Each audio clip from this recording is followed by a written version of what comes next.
What is going on, Panther Lair? We are back talking about the Pittsburgh Panthers' home victory over the Miami Hurricanes this past Saturday afternoon.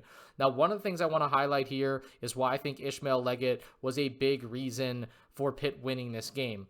It seemed like there were times where Miami was going on a run, and that could have been it for Pitt because, mentally, they could have just caved. They came out of this game tight. They were missing shots, just going through the motions on offense. They don't have Jalen Lowe. They're not going to have Damian Dunn for the rest of the season. Miami's starting to hit three-pointers. All these things were working against them, and Leggett seemed to make plays at key junctures here. So we're going to highlight a couple of those.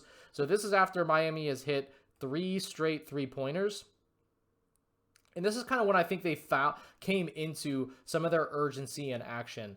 Good job by Cam Corrin, again, at waiting to initiate contact, then releasing in the middle. And I think this exchange between Amsel Delic and Jorge Diaz-Graham is executed in such a way that does confuse the low man to at least high tag this early.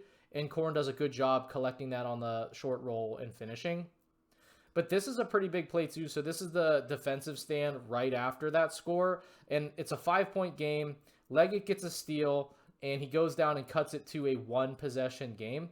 But what I'm going to highlight here is on his way back, and these aren't really sequences that I usually highlight, but I think it's important for this game particularly, is he's going to turn around and encourage his team to talk on defense.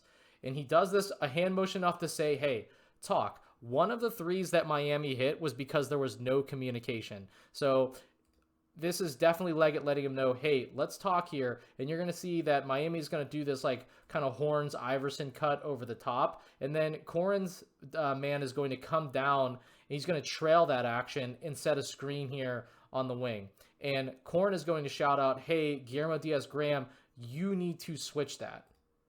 Or I'm sorry, Jorge, you need to switch, and you need to now defend that. And because of that, I think it just flusters Miami enough that there's an unforced turnover here. But that was a pretty big sequence, I felt, because it could have gotten away from Pitt. It would have been it was like they were up by 14-7, and then all of a sudden it's a 1-possession game. So obviously Miami goes on another little bit of a run here. This time, this was an action that Pitt ran kind of coming out of transition where they had Corrin stationed just right at the top of the circle, and they cut off of this. And for as much 5-out as Pitt runs, you would think they would do this more often, but it just didn't really, that's not usually the case. But there's a lot of off-ball cutting on this possession, which again, if you're running 5-out, you think there'd be a little bit more of.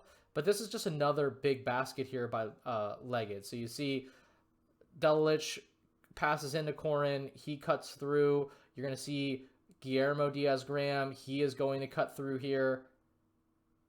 This gets back to Leggett with a lot more spacing now because of all that movement and cutting.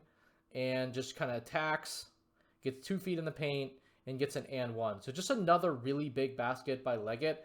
Again, he was really good on ball screens. You're going to see that in videos I have here and a little bit later. But just was also just timely in making plays on both ends of the floor. And I think this is maybe the biggest reason why they ended up winning the game.